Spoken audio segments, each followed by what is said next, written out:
pag-ibig? Di ba? Maraming beses na. Maraming beses na. Pero itong kwento na ito ay sobrang panghihinayang. Okay na ba? Okay. Sobrang panghihinayang. Ang title ng ating kwento ngayon, Bitter na Ex-Husband Gusto ng Second Chance. Wow. So, simulan na natin basahin. Dear DJ RJ Guapito at sa buong HJ Barkada, ako po si Jim, isang OFW at dating nagtatrabaho na supervisor ng isang butik sa isang kilalang mall sa Pilipinas. Ang kwento ko ay sana kapulutan ng aral ng lahat ng mga mister na madalas nanlalamig sa kanilang mga asawa at nadadala sa tukso. Sana kapulutan nila ng aral ang kwento ko na nagsimula ng bagong salta ko sa Metro Manila at nag-a-apply ng trabaho papunta sa abroad. Nag-board ako noon sa isang male dormitory kasama ang nakababatang kapatid ko na lalaki na si Dino, na pareho ko rin ay naghahangad na magkaroon ng mabuting kapalaran sa ibang bansa. Sa katabing bahay ng aming boarding house, nakatira naman ng isang pamilya na madaling napalapit sa amin dahil mga kababayan namin sila sa probinsya. Sa bahay ng pamilyang yon, doon ko nakilala si Sandra, ang panganay na anak ni Mami Elisa, na hindi ko akalain na mag-iiwan ng hindi mabuburang marka sa puso ko.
Para ko lang ang magsasabi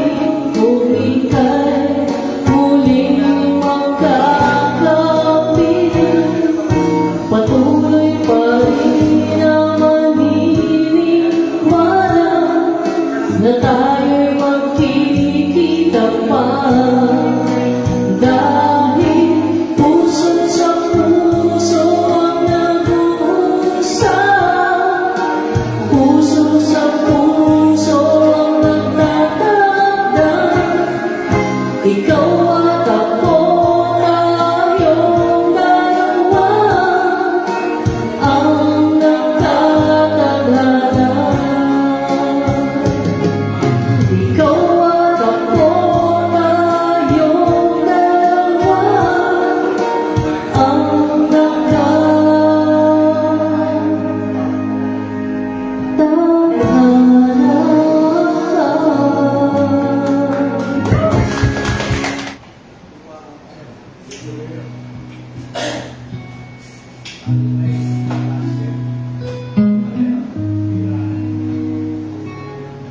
Hiwalay sa asawa si Mami Elisa, kaya kahit may edad na, mahilig pa rin siyang mag-happy-happy at mag-party-party sa bahay niya kahit na wala namang okasyon. Sa ganitong paraan, nalilimutan niya ang sakit na idinulot sa kanya ng kanyang mister. Bukod kay Sandra, kasama rin nila sa bahay ang bunsong anak ni Mami Elisa na si Romel. At dalawa pang teenager na pamangkin ni Mami Elisa na nakikitira sa kanila habang nag-aaral sa kolehiyo. Halos araw-araw kaming iniimbita nila Mami Elisa sa kanilang bahay para mag-videoke at mag-inuman. Noong mga panahon na iyon, hindi ko akalain na unti-unti na palang nagkakagusto si Sandra sa akin. Pero ako, hindi ko siya type kasi hindi naman siya kagandahan. At para sa akin, hindi siya physically attractive. How sad. Nang minsan na uminom kami, hindi nakasama sa akin si Lino. Sobrang nalasing ako na hindi ko namalayang nakatulog na pala ako sa kwarto ni Sandra. Paggising ko, katabi ko na ang naghihimping na si Sandra at tanging kumot lamang ang nagsisilbing saplot sa aming mga katawan habang nakalalat kung saan-saan ang mga damit namin. Rated PG. Ang programang ito ay rated SPG. Kagad kong isinuot ang mga nahubad kong damit at dahan-dahan na lumabas sa kanilang bahay.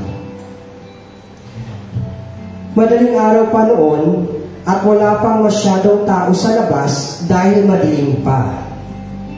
Matapos ang gabing iyon, nag-usap kami ni Sandra at nagkasundo na walang makakaalam ng kung ano mang nangyari sa amin sa kwarto niya. Secret natin, ha? Pero makalipas ang mahigit isang buwan, ipinatawag ako ni Mami Elisa sa bahay nila.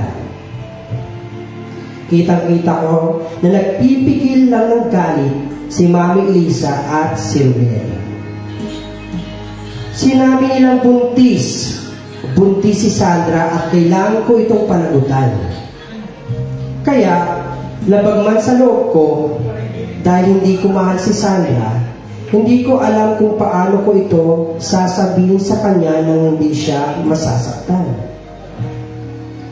Mabait naman kasi si Sandra at maasikaso, kaya hirap akong saktan ang damdamin niya. Sa uli, napilitan akong pakasalan si Sandra sa pamamagitan ng civil wedding, kahit hindi ko siya mahal at hindi pa ako handa.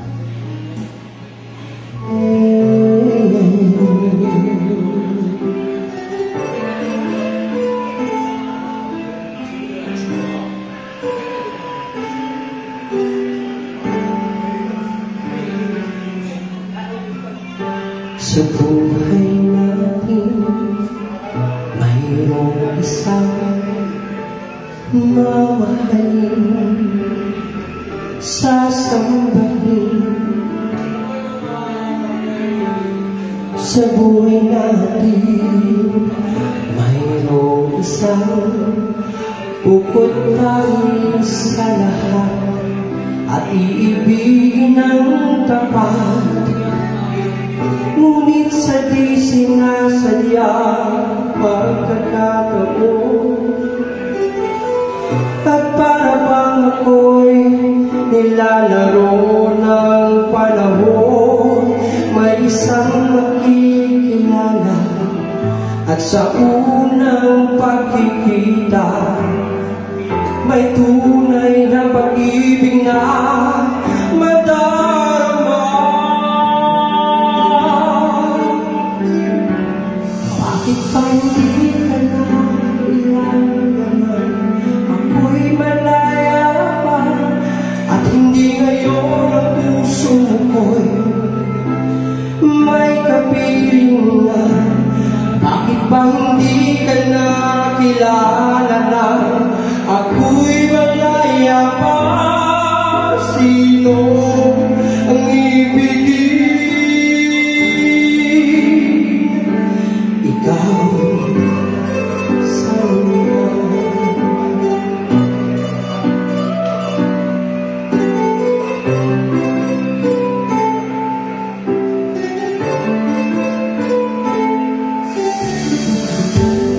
Di mo napapansin sa bawat araw na kasama mo siya, kapiling kanya. Bawat sandali punong-puno ng ligaya at saya, damdamin na iba at sa di sinasadyang pagkakataon, at para bang ika'y nilalaro ng panahon, may isang makikilala at sa unang pagkikita may tunay na pag-ibig na madarama. Bakit pa hindi ka nakilala na?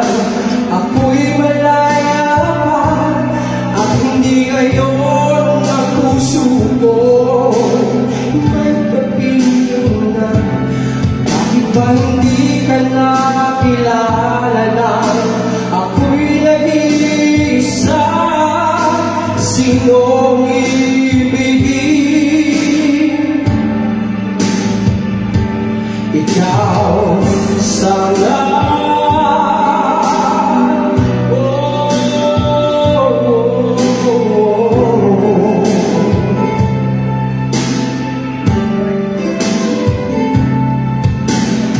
At sa di sinasadyang pagkakataon, at para bang ika'y nilalaro ng panahon, bigla kayong nag-iakap, mga labi nyo'y naglapat, ang inyong mga matay nagtatanong at nangangarap.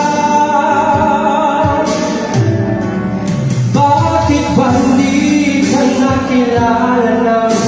Ako'y malaya pa at hindi ngayon ang puso ko'y may kapiling na.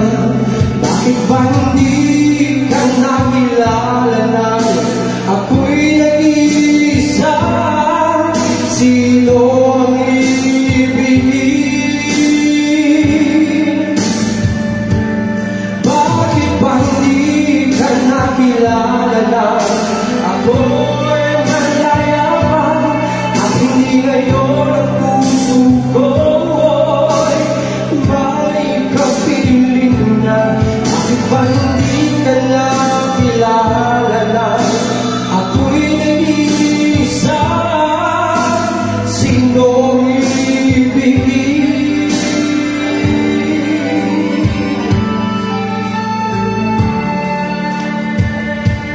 Ikaw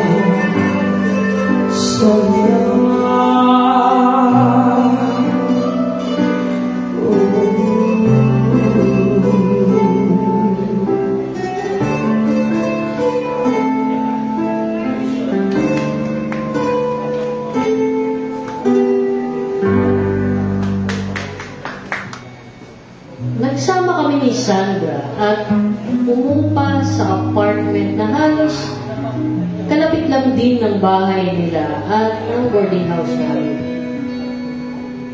Kasama namin sa apartment si Lino.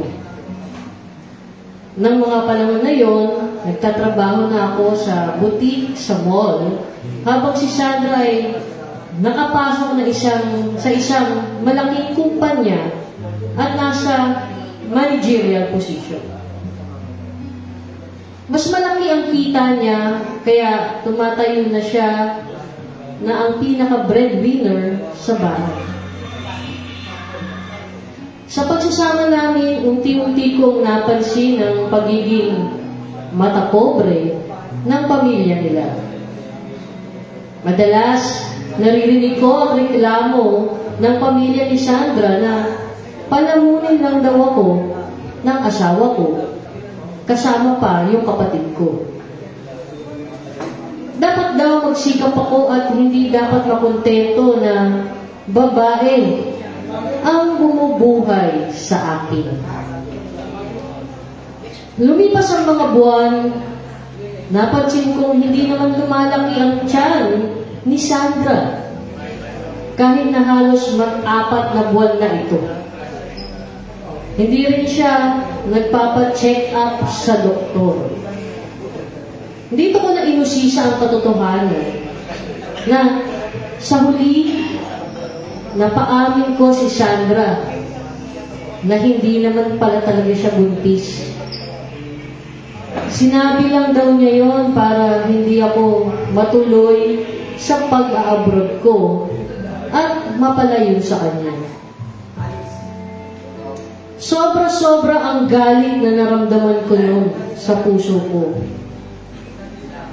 para kay Sandra.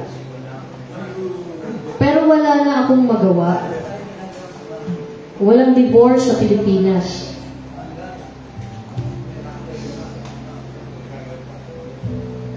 At mahal ang gagastusin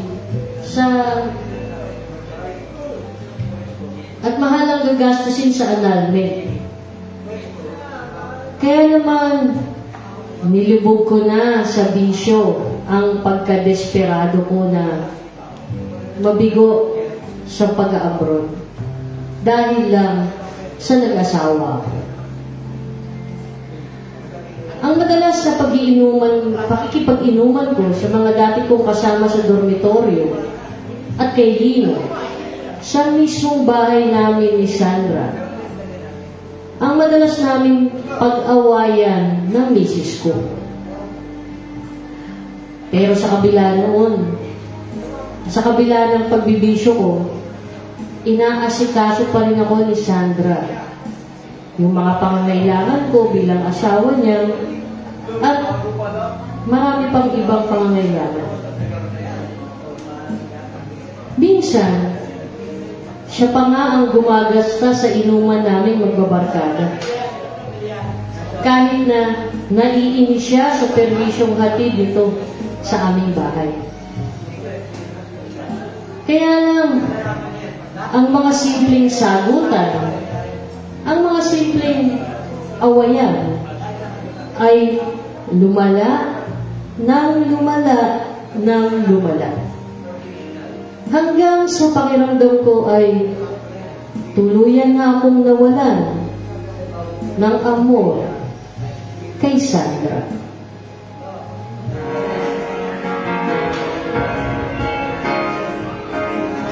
Walang ilang sa aking pag-iisip, wala nang tao'y magpasang maghiwalan.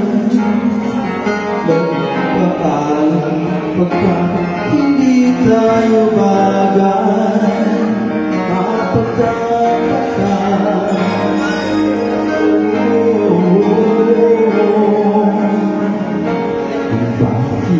Ganito ang ating pagkaman. Di ba't ilang ulit na lang nagpaalam, at bawat maalam ay puno ng iyakan, kapagtataka,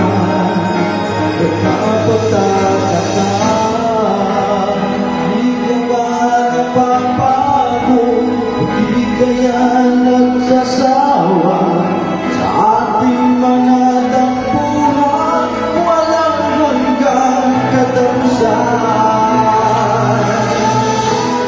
Pahid ng mga luha, dami na puso'y tiyan, wala rin maibubuga, wala na akong maramdaman.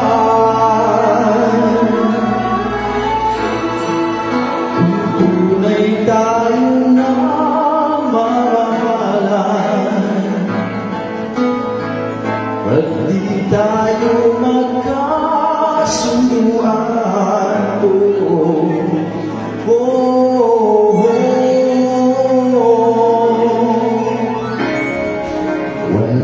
ginaulan at nasaan kaaraw na panang pag-ibig sa isa't isa, wala na bang nanatiling pag-asa? Nakapagtataka, saan na napunta? Hindi ka ba napapago, di kaya nagsasawa, ating mga tampuhan, walang hanggang katapusan. Babae ng mga luha, dami na puso'y tigang, wala nang maipupuga, wala na akong maramdaman. Di ka ba napapago, di kaya nagsasawa, sa ating mga tampuhan, walang hanggang katapusan.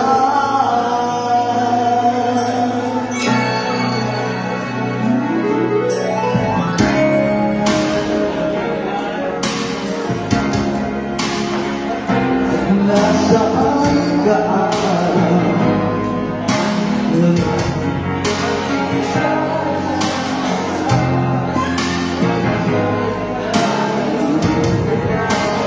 Isang pag-asa, kapagtataka, saan na napunta?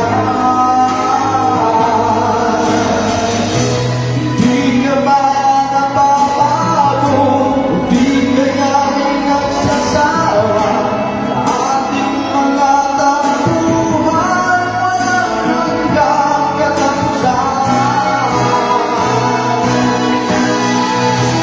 Di ka ba napapago, di kaya nagsasawa, sa ating mga tampuhan, walang hanggang katapusan.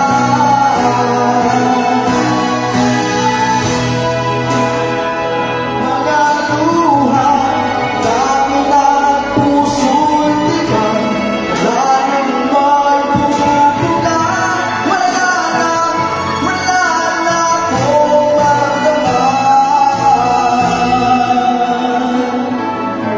Kung tunay tayo na mamahalan, at di tayo magkasunduan,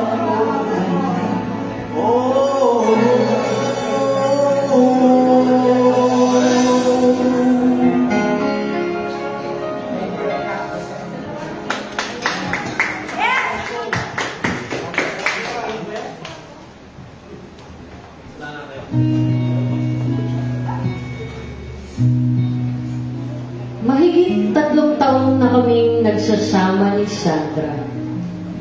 At nasa ganun pa rin kaming sitwasyon nang dumating ang pinsan niyang si Bridget na galing sa probinsya at magtatrabaho rin dito sa Metro Manila. Dahil puno na sa bahay ni Mami Elisa, sa amin muna nakitira si Bridget. Habang naghahanap ng trabaho si Bridget, siya na rin ang nag-aasikaso ng mga gawaing bahay. Dahil busy na kaming lahat. Supervisor na kasi ako noon sa boutique habang tumaas na rin ang posisyon ni Sandra sa kumpanya nila. Si Lino naman ay nasa abroad na at naunahan pa nga ako. Maganda si Bridget, mas sexy at mas malambing kung ikukumpara mo sa asawa kong si Sandra. Bukod pa sa mas bata pa ito.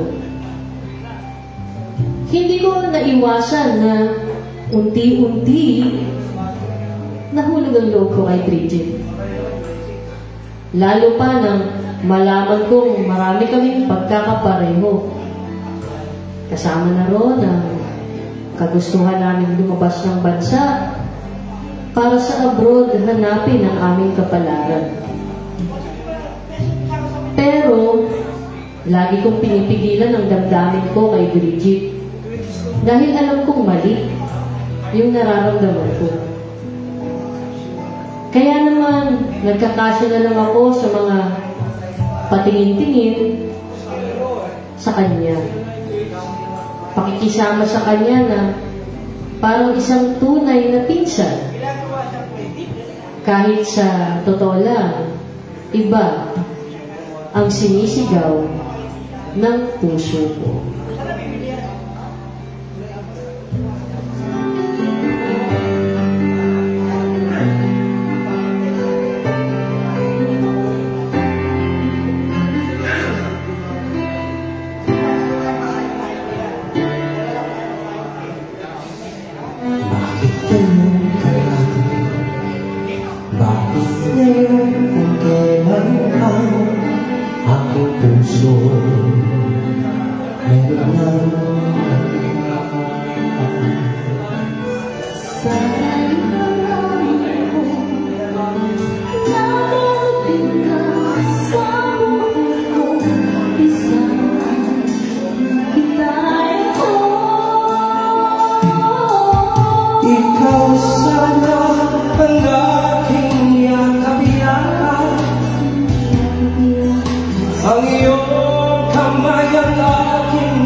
Ikaw sana aking yakap-yakap, ang iyong kamay ang aking laging hawak. At hindi kaya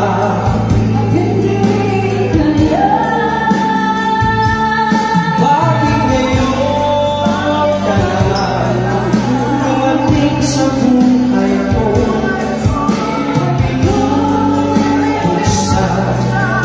Ang sarap ko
Pero mahirap talagang labanan ng damdamin.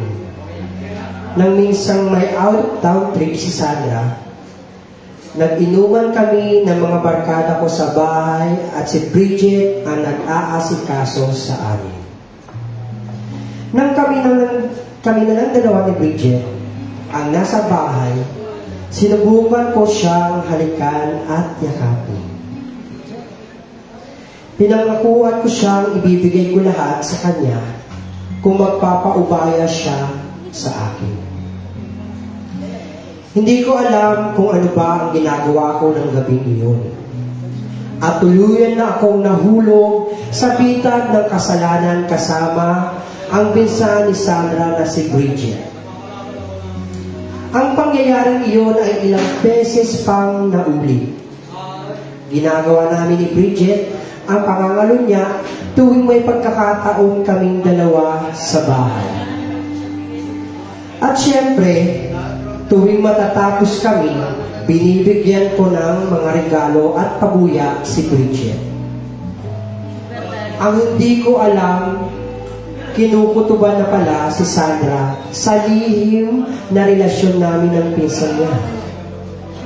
Isang araw, hindi nagsabi ng totoo si Sandra sa akin. Sinabi niyang 3 araw siya sa probinsyang bibisitahin ng kumpanya niya. Ayon pala, 2 araw lang sila ron. Dinatnan kami ni Sandra habang nagromansahan kami ni Bridget. Ouch. Caught in the act. Tumulo ang luha ni Sandra, pero kahit nasasaktan siya, ay hindi siya nag-iskandalo.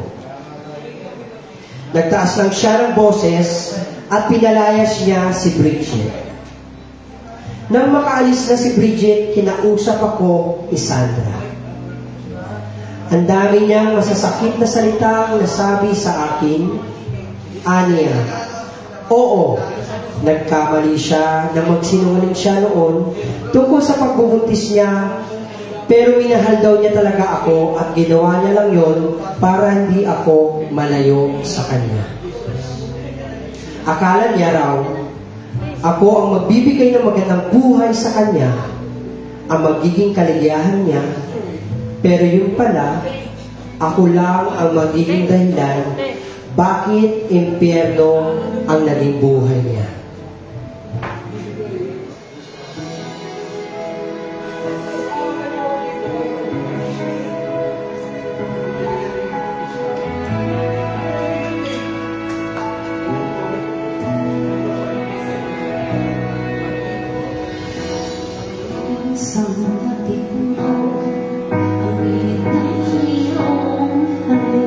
Takas na mo kasi open na.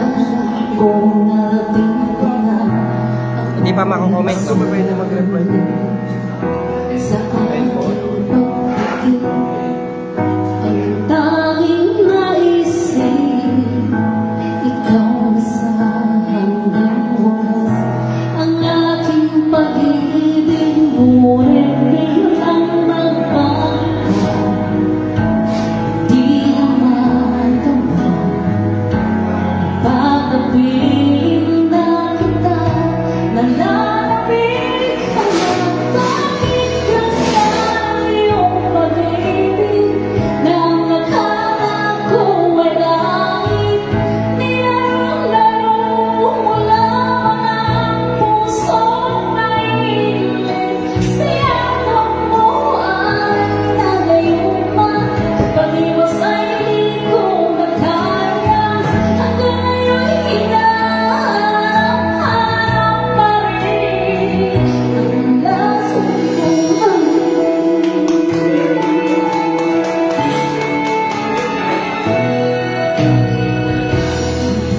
Dati-dati kainin ng liyan, akala kong magkakalang pag ikaw ay lumata.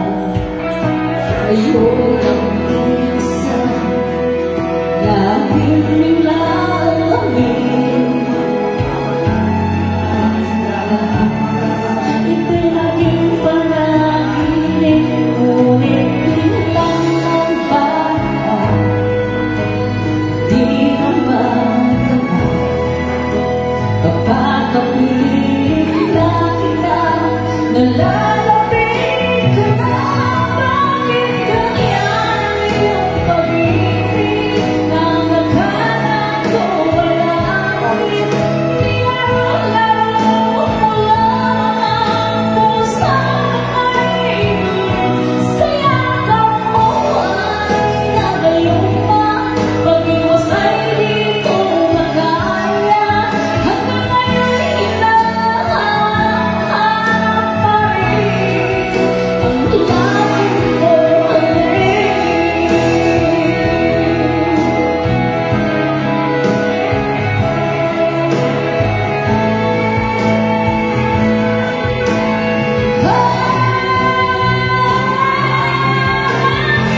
Lolo.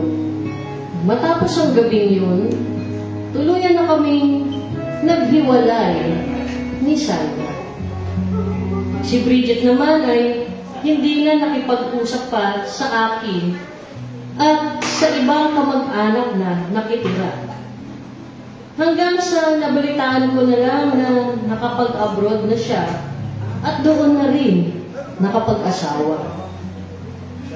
Ako naman ay pinilit ding magbagong buhay sa abroad at nakakilala ko ng bagong babaeng nagpatibok ng puso ko. Kaso, parang nakarma ako. Dahil kung ano ang pagtataksil na ginawa ko kay Sandra, ayun din ang ginawa ng naging girlfriend ko sa abroad, sa akin. Aray ko. Habang nagtatagal ako sa abroad, unti-unti kong na-realize na wala na akong ibang makikita pang tulad ni Sandra. Sa abroad ko naramdaman ang pagkamiss ko sa mga pag-aasikaso niya at pag-aalaga niya sa akin. Kaya naman nag-decide ako na bumalik ng Pilipinas para sana humingi ng tawad kay Sandra at sumubok ng panibagong pagkakataon. Umupa ulit ako ng kwarto sa may dormitoryo na malapit sa bahay nila. Kaya lang, pag-uwi ko sa Pilipinas, sa lugar kung saan kami unang nagtagpo ni Sandra, doon sasambulat sa akin ang masakit na katotohanan na malabo na ang second chance para sa aming dalawa. Dahil may iba ng karelasyon si Sandra, doon ko nalaman pag-uwi ko sa Pilipinas na nag-iipon na lang pala ng pera si Sandra para maalala ang kasal namin. Kasama ng kanyang boyfriend, magkatuwang silang nag-iipon para rito. Kasi nga, magpapakasal na rin sila. Sabi niya, natuto na siya na hindi niya dapat pinilit ang sarili niya sa akin. Aniya, sa susunod daw na makahanap ako ng bagong pag-ibig, wag ko na raw uulitin ang mga pagkakamaling nagawa ko noon nang mag-asawa pa kami. Gusto kong ipaglaban si Sandra at muling maibalik ang pag-ibig niya sa akin. Dahil ramdam ko na mahal pa rin niya ako. Pero, tama ba na ipaglaban ko pa rin siya gayong masaya na siya sa bagong boyfriend niya? Nagmamahal, Jim. O yun. So, ang kwento natin tungkol kay Jim. Yan tayo eh. Kung kailan wala na, saka habulin eh. Oo. No? Bago tayo magbigay ng opinion, syempre, bigyan natin ng pagkakataon ng ating mga manonood dito sa ano bang maipapayo nila kay Jim. Nagtatanong si Jim sa atin. Yes. Ipaglalaban ba niya si Sandra para maibalik ang pag-ibig o hahayaan na lang niya sa boyfriend ni Sandra na bago? Sinunahin natin. Ayan yung... Siguro yung mga contestant. Unahin natin yung contestant. Si Rib. Si Rib. Hindi ka dito, Rib. Isa yan sa magiging performance mo. Yung cooperate.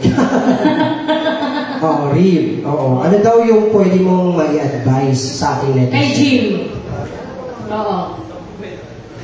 Siguro po, para sa kanya, mag-move forward na lang siya, huwag niya lang habulin. Kasi, nagkaroon na siya ng chance, nabigyan siya ng chance before, pero hindi niya nakita yung worth ni Sandra. So, para sa akin, hayaan niya na lang kung saan magiging masaya si Sandra, huwag niya lang habulin. Kasi nagkaroon na siya ng chance before, pero sinayang niya na.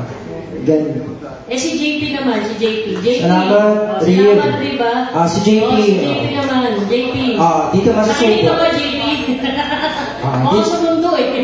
Buod na lang. Sige, okay lang yan. Maano pa rin yan. Hindi, nakinig kami sa party. Hindi ka, JP. Oo. Hindi excuse ang pagsusundo, no? Kasi advice lang. Actually, letter sender na rin ang hihingi ng advice. Oo. Siguro kanina, napansin mo yung letter is tungkol sa humihingi ng second chance. Ngayon, kasi nagkaroon siya ng kasalanan sa asawa niya. Naghiwalay sila, tapos ngayon yung asawa niya may bago ng boyfriend. Siya naman, gusto niya makipagbalikan. Ano ba ang ipapayo mo sa kanya? Ipaglalaban pa ba niya si Sandra o papakawalan na ni Jim? Si Sandra yung asawa niya, yung misis niya. Yung Jim, yun yung original na, yung unang asawa. Ngayon yung unang mister kasi, nagkaroon nga ng problema. Kaya naghiwalay sila ni Sandra. Ngayon si Sandra may bago ng boyfriend. Ngayon si Jim gusto makipagbalikan. Ano bang maipapayo mo? Ipaglalaban pa ba niya si Sandra o palalayain na lang niya dun sa bagong boyfriend? Yes, maganda nga. Ang maganda doon, palayain niya na si Sandra. Naway sana po, sa panibago niya, naway maging aral sa kanya yun. At naway, kung ano yung nagawa niyang pagkakamali nung una kay Sandra, naway sana huwag niyang gawin sa pangalawa niya. Magiging makikilala babae. Yes, yun lang po. Sa susunod na yung makikilala babae, naway sana pangalagaan mo at mahalin mo na sobra. Yun lang po. Yun. Yung hindi pa kumakita yung diba natin, tawagin na natin. Salamat, JP. Marjorie Alicadri. Gusto naman namin marinig ang point of view ng isang babae. Kasi puro lalaki ang hingyan natin ng advice para sa ating letter center. How about you, Marjorie? Ikaw naman, Marjorie.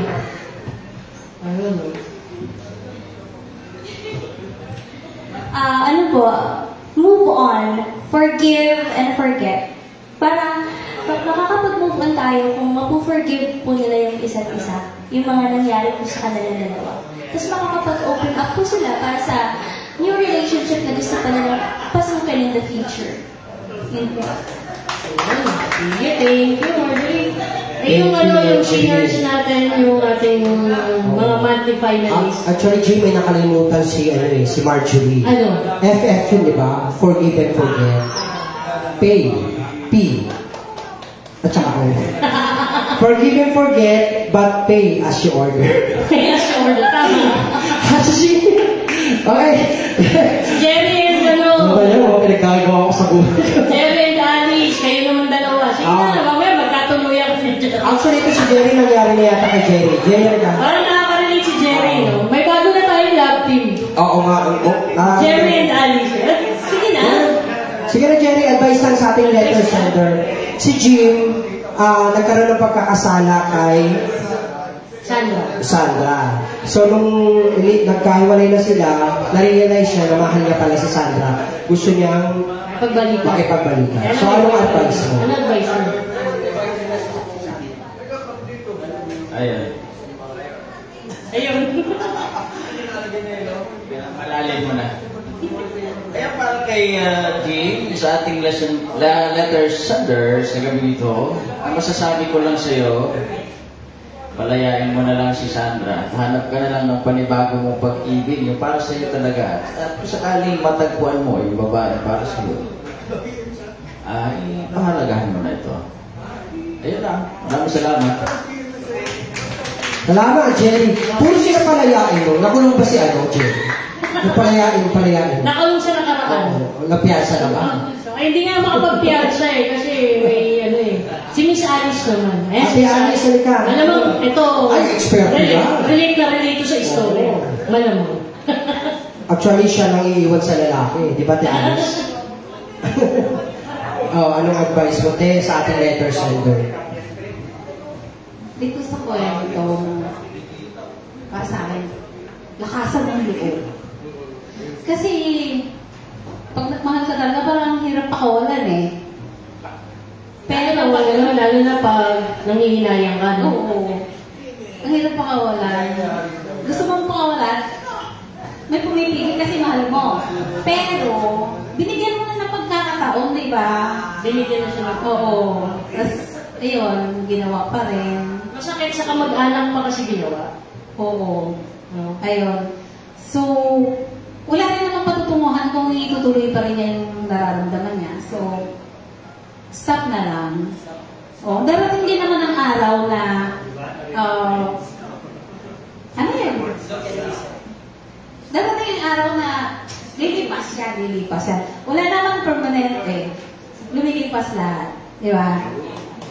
Thank you. So, Ikaw, sino naman ikaw letter sender? Si Jim. Jim.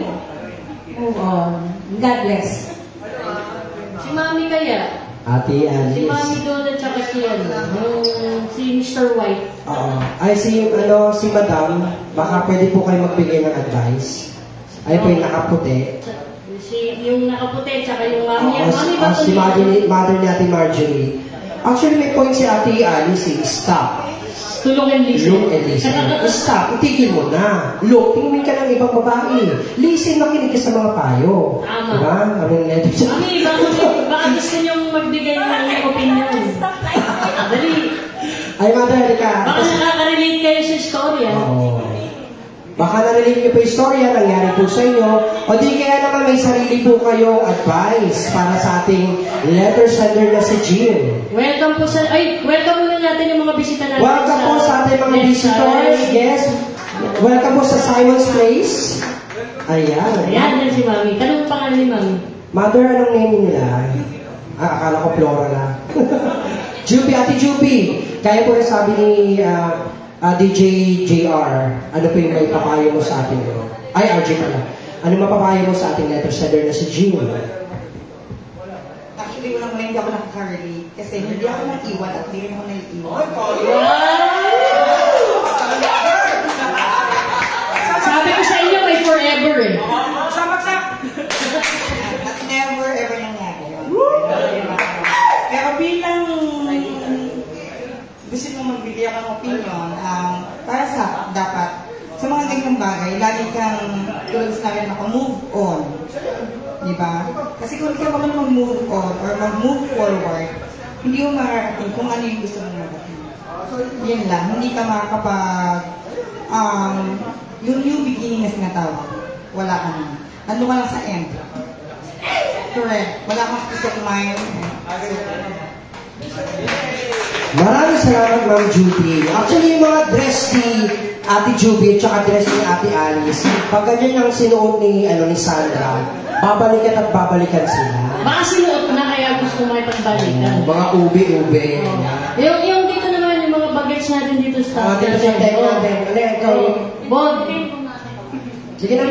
Oo. Itayo mo yung bandera ng grupo natin. Actually, nanonood yung letter sender ngayon. Kaya dapat magkano. Mamaya magtatawag din tayo sa Simon's Place.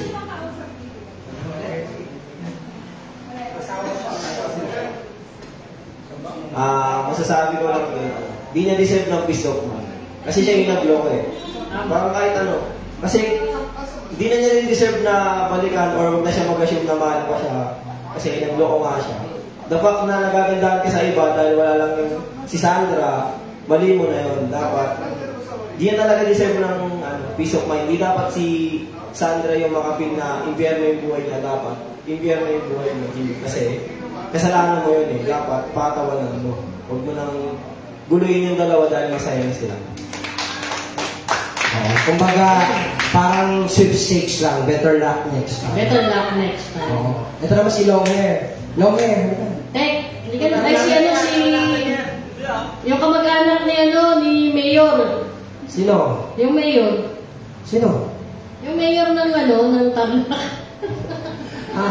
Hindi ko na po matandaan kasi bata pa po ako noon. Sabi.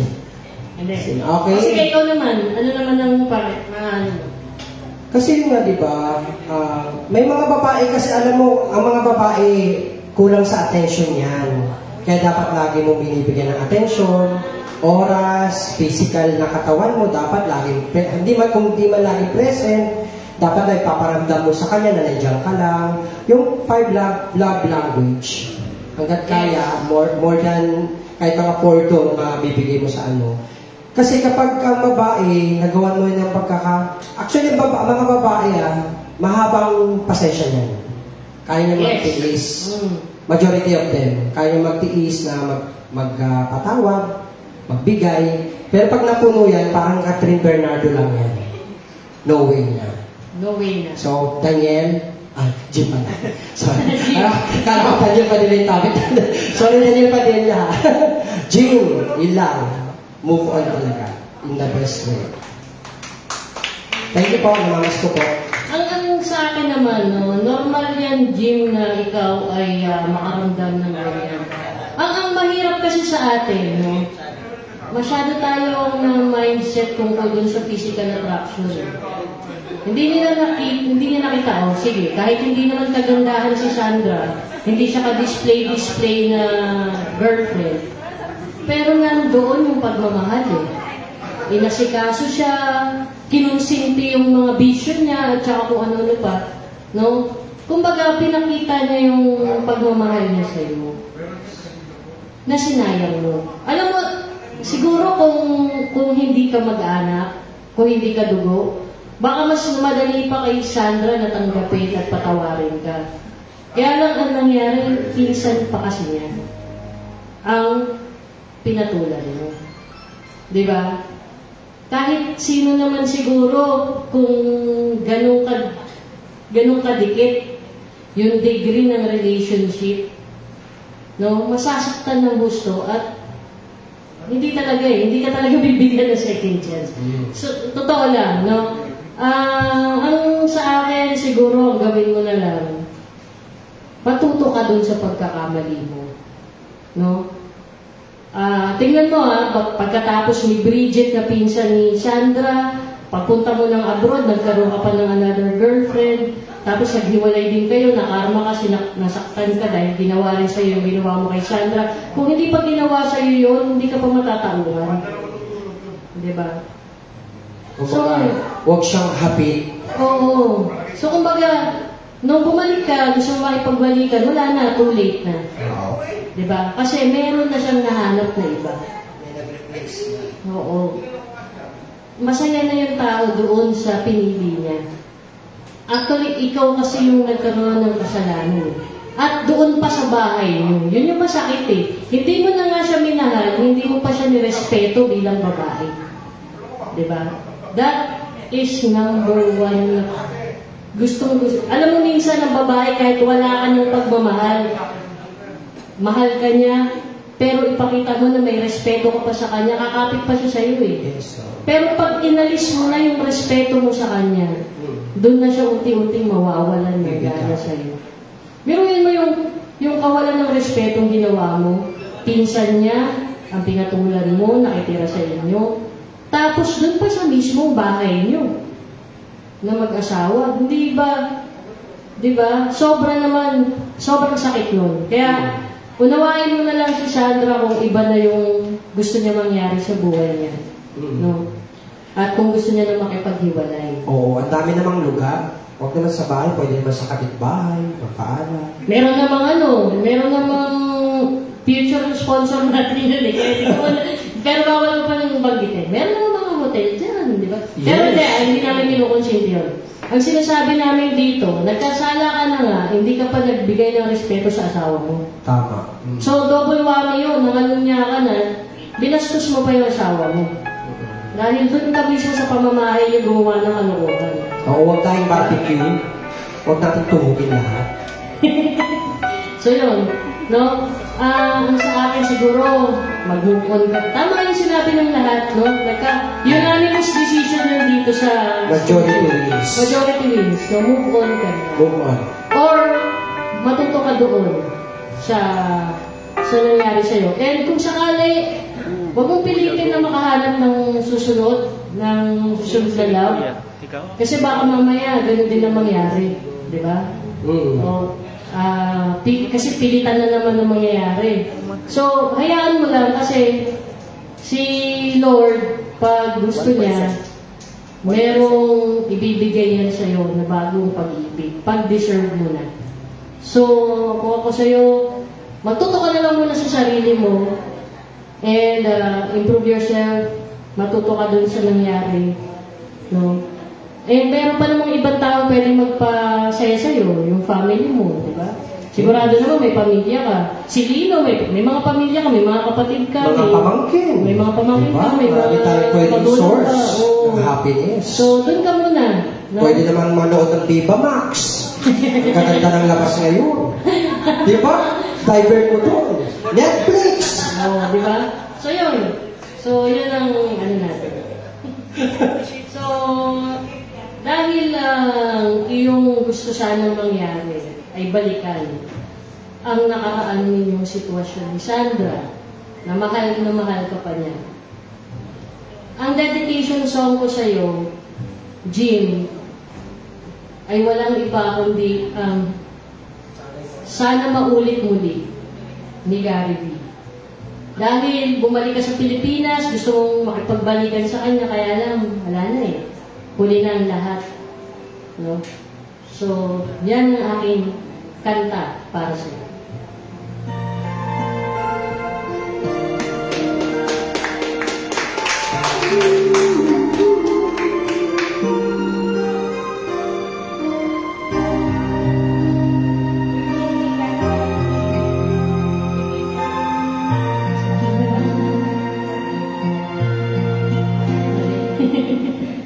Sana maulit muli ang mga oras natin nagkaraan. Bakit nagkaganito? Naglaho na ba ang pag-ibig mo? Sana maulit muli. Sana bigyan ng pansin ang hiling mo. Kahapon, bukas, ngayon, tanging wala ng ibang mahal. Kung kaya kong iwanan, di na sana aasa pa. Kung kaya kong umiwas na, di na sana lalapit pa. Kung kaya ko sana,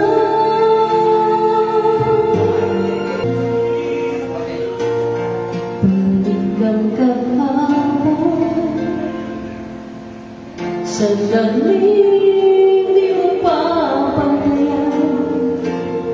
Huwag sana nating itapon,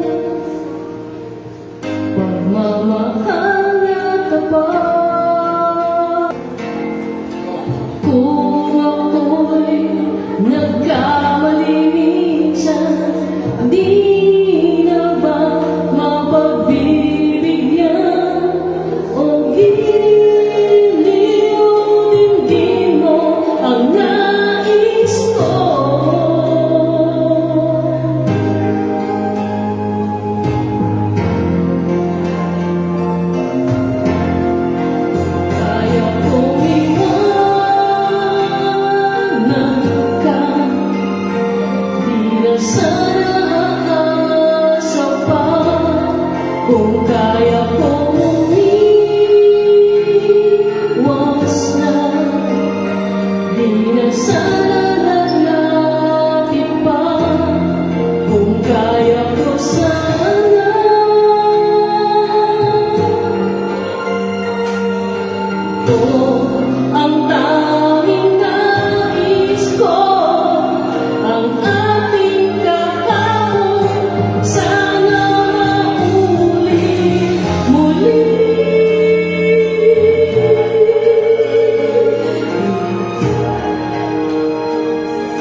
nakinig at nanood. sa kwento ni Jim. At sa mga, alam niyo, sa totoo lang, no, itong ating programa, no, natutuwa ako kasi marami nang nakakapansin. Diba? Yes, totoo. So, sabi ko nga, meron tayong purpose for this program, and that is to fight depression. And since meron tayong ganong advocacy, nung nakaraan, ikwento mo muna sa akin, Bobby, yung Pagpiyok ko? hindi, yung kasunod na pagpiyok mo, yung nangyari doon sa Tanay, ay sa Rodriguez. Oo. So, very, very masaya po kami. Actually, as part of a Heart Journal po. Ayan, masaya po kami na nakadaupang palad yung mga senior citizens, nakantahan po sila, na may mga iba't ibang cases. Actually, senior citizens sila and at the same time, persons with disability rin. Pero, wala sa kanilang sitwasyon or kalagayan at that time na manlungo sila. Kundi, nasiyahan sila sa mga inihandog naming awitin. Kasama po yung ating dalawang unang monthly finalist na si Sir Jerry at Ate Alice. Palakpakan naman po natin. Napugian sila ng gusto kay Jerry. Oo, gustong hilain si Jerry dun sa may kakahuyan. So sabi ko, Nay, tigil na, Nay, move on. Pero alam mo, ito kasi yung ating ginagawa sa Heart Journals, na lalabanan natin yung depression. Anumang edad ay pwede magkaroon ng depression. Yes, Kabataan, middle age, at yung ating mga nakatatanda. Lahat yan sila. So anybody can experience such thing. It's a silent killer po Yes. nowadays. Kaya kung kayo po'y nakakaramdam ng kalungkutan sa mga nakaraang araw, itong mga susunod na araw, just like and follow our page para po makita nyo yung mga video po ng mga letter sender at ma-inspire po kayo sa kwento nila. And kung gusto nyo naman, may bago kayong barkada, di punta kayo dito sa Simon's Place. No, every Friday nandito po kami. Yun nga pala yung isa sa announcement natin importante. No, simula po ngayon every Friday po back to back na tayo. Back to back na. Wala na tayong Tuesday. Pag-iisahin na lang natin ng Friday yung ating singing contest, yung Search for Ultimate Diva and Balladeer, at saka yung ating radyo bar. Yes, kaya sa ating mga contestant, baka naman po meron pa kayong kakilala. Ayan, huwag na kayo ng ibang area. Kausapin nyo na po yung mga kaibigan nyo na kumakanta at alam nyo naman po may bubuga sa pag-awit. Yes. And ang gusto ko lang sabihin sa inyo, no? Yung mananalo dito, actually yung hindi pa nga nagiging grand winner, nagiging part na ng Heart Journals as guest singers, no? Ganun din yung mangyayari sa mga susunod na contestant. And the ultimate winner will be having 1-year contract with us. So lahat ng kumbaga magiging partner na si Kagawad Bobby rito. No? May makakatulong na. Magiging resident singer na rin kayo. And yes, meron tayong grand prize na 50,000 pesos. And isang secret muna na in-kind na hindi namin pwedeng i-announce pero sabi nga ni Kuya Bobby, sabi nga ni Kuya Bobby, dahil dun sa secret grand prize na yun, gusto niya na mag-resign at maging contestant. Sana nga, gusto ko sumali talagang pipilitin ko hindi pumilo. Oo, 50,000 yan, paghahanda ko yan. Oo, 50,000 plus yung in-kind, di ba? Mas masaya yun. Pero actually, mas masaya yung in-kind. Mas maganda yung price na in-kind. So, pag nalaman nyo, sabi ko sa'yo, baka di na kayo sumali ng singing contest. Mag-focus na dito. So, malalaman po natin yan sa mga susunod na episode po natin. At saka yung mga labas namin sa provinces and the outreach program, syempre, kasali kayo lahat doon. Kaya doon po sa mga contestant po natin, be ready, June 8 meron na, di ba? June 8 meron tayo, June 8. June 8, mark your calendar na po. Sana po available kayo sa buong araw na yun. Kasi meron Quezon City lang naman. Kasama po kayo within Quezon City lang naman yung area. So, mag-guess lang po kayo, kakanta, may TF na po yun, talent fee. So, kung ako sa inyo, kaysa pila-pila, maganda na rin po ito na May iba tayong ginagawa bukod sa pagsisingit. Yes. And para sa mga taga District 1 Quezon City, Yes. sana naman meron na tayo next week, no? Oo. Na mag-a-avail ng free slot natin para dito sa radyo, sa Search for Ultimate Diva and Balladeer. Malaking tulong yan, ha? Tig-isa yun. Kada isang Biyernes, we will allot a free slot for District 1 Quezon City and may isa pang distrito na hahabol soon. Ay, exciting. From Quezon City rin. Kaya sa ating mga contestant ngayon, pray lang, prepare, di ba? Practice. Pasalamat muna tayo dun sa ating mga sponsors. Yes, Kasi kaya naman. hindi matutuloy ito, hindi natin magagawa ito kung wala yung mga sponsors natin. Una-una. Hindi kami magsasawa magpasalamat sa ating mga sponsors. SMDC Team ALM Excellence. Kay Quezon City Mayor Joy Belmonte. District 1 Quezon City Councilor Dorothy Villarmente. Barangay Santo Cristo, Quezon City Chairman Kapmak Navarro. Salamat District 1 Quezon City Councilor Bernard Herrera. District 1 Quezon City Councilor Charm Ferrer.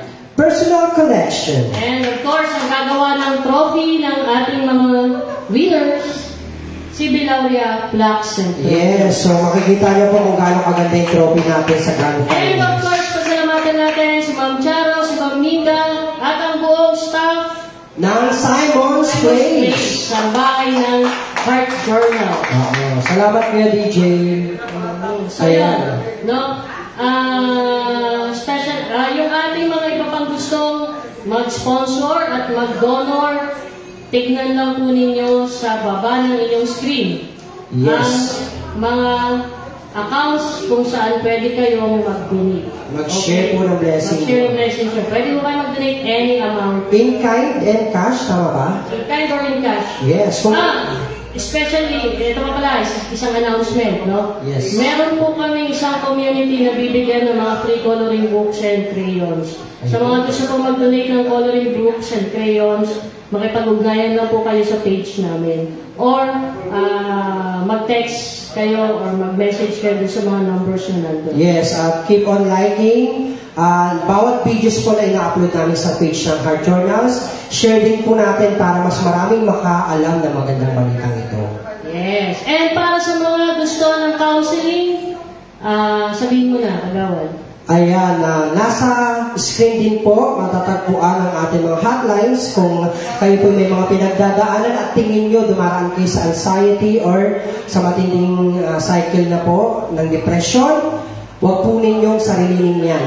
Meron kayong makakausap. Nandito po ang team ng Heart Journals. Just like and direct message us at kami ang bahala sa inyo. Yes. And sa mga gusto namang mapanood, no? Saan nila tayo mapapanood, kagawa? Ay, mapapanood niyo po kami sa Viva Max. So, Facebook page ng Heart Journals. Ayan, nandun po, uploaded po ang ating updated, ang upload ng ating videos. Pag may time po kayo, panoorin niyo yung mga episode at sigurado po ako na baka po ma-inspire po kayo sa isang kwento man lang po doon sa in-upload niyo. Meron tayong Heart Journals TFS for Facebook page natin at Heart Journal 6561 sa ating YouTube channel at Heart Journals para sa ating TikTok, and meron din tayong website heartjournals0107.wixsite.com/officialhd. Yes, sa ating mga contestant, i-monitor namin kung nakalike kayo at nakafollow kayo sa page natin, no? Okay. Kasi dito kayo i-upload lahat ng performance ko. Oo, lahat ng performance yun nandun, and marami pa tayong gagawin. Meron pa tayong mga provincial tours, and meron tayong gagawin isa pang surprise project. Yes, excited na ako dyan. Kaya naman sa mga contestant po, huwag po tayo mawalan ng pag-asa. Kung nakita nyo po, yung page natin, Buhay na Buhay. Kaya, lagi kami magpapaalala sa inyo, like and share our page po. Ayan po. So, meron yatang humabol. Yes, oo. Sa Diva. So, before tayo mag-close, mag-open mic, no, pakakantahin muna natin siya. Then, yun na. Scoring na tayo. Open mic na tayo. No? So muli, ako po ang sa ngalan po ng ating co-host na si Kagawad Bobby Estefanio. Ako po si RJ Guapito nagsasabi, my forever, kaya huwag kang bitter. Ito po ang Heart Journals Radyo Bar. Hello, Isaiah.